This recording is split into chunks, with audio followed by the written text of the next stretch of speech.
CBSE+2 പരീക്ഷയിൽ Kozhikode Devagiri CMI public സ്കൂളിലെ വിദ്യാർത്ഥിക്ക് 500-ൽ 499 മാർക്ക്. നന്ദന രഞ്ജീഷ് എന്ന മിടുക്കിയാണ് മികച്ച വിജയം നേടിയത്. 99.8% മാർക്കാണ് നന്ദന നേടിയത്. ഡോക്ടർമാരായ രഞ്ജീഷിന്റെയും ഷംനയുടെയും മകളാണ്.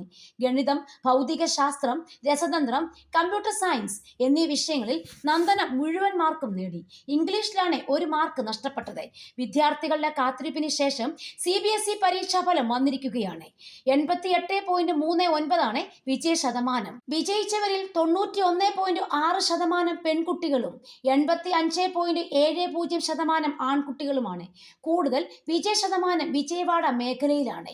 2ാം സ്ഥാനത്ത് തിരുവനന്തപുരം മേഖലയാണ്. കഴിഞ്ഞ തവണ തിരുവനന്തപുരം മേഖലയ്ക്കായിരുന്നു കൂടുതൽ വിജയ ശതമാനം.